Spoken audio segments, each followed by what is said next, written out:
Hello my dear student, welcome to our channel bright future family. আশা করি তোমরা সকলেই ভালো আছো, সুস্থ আছো এবং পড়াশোনার মধ্যে আছো।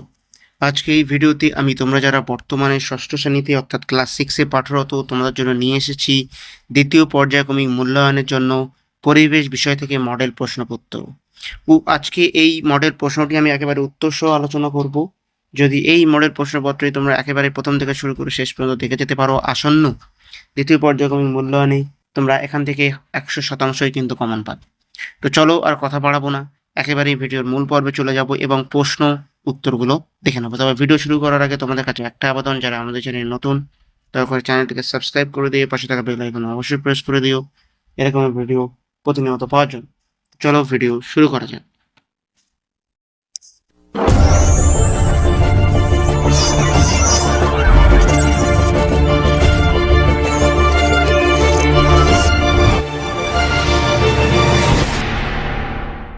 তো হচ্ছে দ্বিতীয় পর্যায়ক্রমিক মূল্যায়ন 2026, পূর্ণমান 50, শ্রেণী ষষ্ঠ এবং বিষয় পরিবেশ।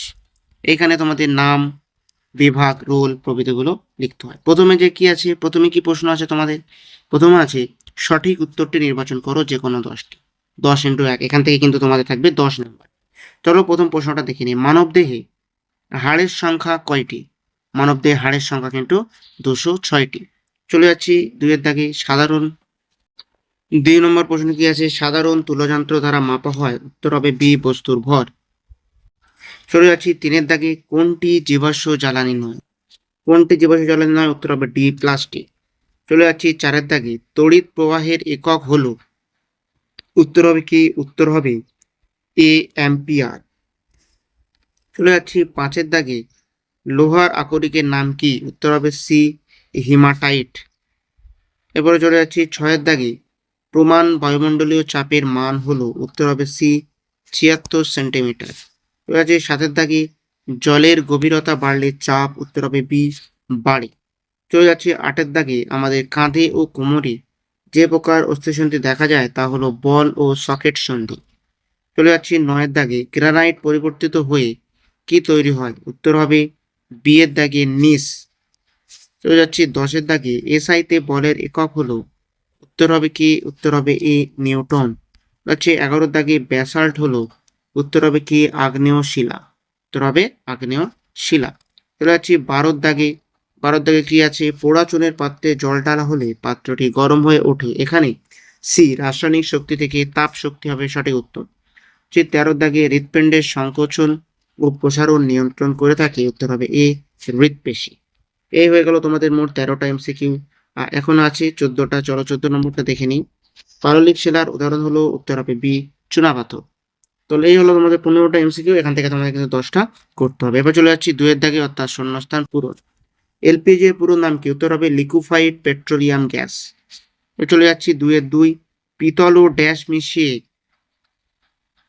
তৈরি হয়, পিতল, তামা ও দস্তা মিশিয়ে তৈরি হয়।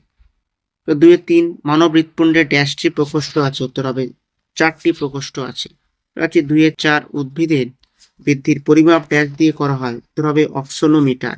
চলে যাচ্ছে 2-এর 5। 1 কিলো পাস্কাল সমান ড্যাশ পাস্কাল? উত্তর হবে 1000 পাস্কাল। চলে যাচ্ছি 2-এর 6। খাদ্য পিরামিডের এক একটি ধাপই হলো এক একটি পুষ্টি স্তর। এবং 2-এর 7। বাম নিলয় থেকে বিশুদ্ধ রক্ত দিয়ে সারা শরীরে ছড়িয়ে পড়ে, উত্তর হবে মহাধমনী। তো এই হলো প্রথমে এমসিকিউ এবং এসএকিউ। এরপরে চলে যাচ্ছি এসএকিউ। এখান থেকে তোমাদের কটা থাকবে? 10টা কিন্তু থাকবে। থাকবে 12 থেকে 13টা, লিখতে হবে 10টা। কোন জাতীয় শিলা সবচেয়ে কঠিন হয়? উত্তর হবে পরিবর্তিত শিলা। চলে যাচ্ছি 3-এর 2। জলের গভীরতার সঙ্গে চাপের সম্পর্ক কি? উত্তর হবে গভীরতা বাড়লে চাপ বাড়ে। চলে যাচ্ছি 3-এর 3। অ্যালুমিনিয়ামের একটি আকরিক নাম লেখো, উত্তর হবে বক্সাইট। 3-এর 4। একটি স্পর্শহীন বলের নাম লেখো, উত্তর হবে চৌম্বক বল। চলে যাচ্ছি 3-এর 5। ফুসফুসে কতগুলি বায়ুথলি থাকে? উত্তর হবে 10টি।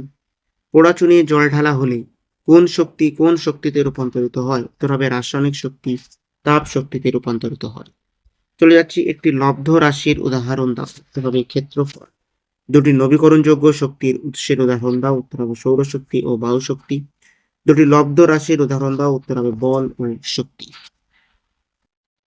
এরপরে 3-10 দাগে হৃৎপিণ্ডের সবচেয়ে বড় কুঠুরি কোনটি? উত্তর হবে বাম নিলয়। 3-11 প্রশ্বাস ক্রিয়ায় সহায়তাকারী একটি পেশির নাম লেখো। উত্তর হবে মধ্যচ্ছদা। চলে যাচ্ছি 4 দাগে। 4 দাগে তোমাদের 2 নম্বরের প্রশ্ন কটা লিখতে হবে? 5টা লিখতে হবে। এখান থেকে মোট 10 নম্বরও কিন্তু তোমাদের থাকছে। 1 দাগে প্রশ্ন কি আছে? জীবাশ্ম কিভাবে তৈরি হয়? 2 দাগে কয়লার দুটি ব্যবহার উল্লেখ করো। 3 দাগে একক বলতে কি বোঝো? এবং 4 দাগে কাকে কেন সব শক্তির উৎস বলা হয়? এবার 5 দাগে আমাদের ব্যাহত শক্তিকে কয় ভাগে ভাগ করা যায় ও কি কি? এটা হবে ব্যবহৃত শক্তিকে কয় ভাগে ভাগ করা যায় কি কি? এরপরে চলে যাচ্ছি 6 দাগে প্রচারিত শক্তি কাকে বলে? 7 দাগে হবে এটা শ্বেত রক্তকণিকার কাজ কি? 8 দাগে লোহিত রক্তকণিকার কাজ কি? অর্থাৎ মোট তোমাদের এখান থেকে 8টা দেওয়া থাকবে, লিখতে হবে 5টা 2 নম্বর করে। এবং সবচেয়ে সর্বশেষ দাগে অর্থাৎ 4 নম্বরের প্রশ্ন তোমাদের এখান থেকে কটা থাকবে? 5টা থাকবে, লিখতে হবে 4টি। চলো দেখে নিই একে একে প্রশ্নগুলো। খাদ্য শৃঙ্খল কাকে বলে? লেন্ডে মানে 10% সূত্রটি লেখো। 2 দাগে ভালো স্বাস্থ্যের লক্ষণগুলি কি কি? 3 দাগে পরিবর্তিত শিলা কাকে বলে এবং এর উদাহরণ দাও। 4 দাগে বানলি নীতিটি লেখো। পর্বতের চূড়ায় শ্বাসকষ্ট হয় কেন? এবং 5 দাগে অর্থাৎ শেষ প্রশ্ন নিঃশ্বাস প্রশ্বাস কাকে বলে? ফুসফুসের দুটি কাজ উল্লেখ করো। তো আশা করছি আজকে যে পরিবেশ থেকে 50 নম্বরের সম্পূর্ণ প্রশ্ন উত্তর সহ আলোচনা করলাম, এটা তোমাদের আসন্ন দ্বিতীয় পর্যায়ক্রমিক মূল্যায়নে অনেক উপকারে আসবে এবং এখান থেকেই তোমরা কিন্তু 100% কমন পাবে। তো আশা করছি আজকে ভিডিওটা ভালো লেগেছে। যদি ভালো লেগে থাকে একটা লাইক অবশ্যই করবে। চ্যানেলকে সাবস্ক্রাইব করে দিয়ে পাশে থাকা বেল আইকন অবশ্যই প্রেস করে দেবে, কারণ আমরা প্রতিনিয়ত এরকম ভিডিও তোমাদের জন্য নিয়ে আসবো। আজকে ভিডিও এই পর্যন্ত। দেখা হচ্ছে পরবর্তী নতুন এবং গুরুত্বপূর্ণ কোনো ভিডিও। ধন্যবাদ।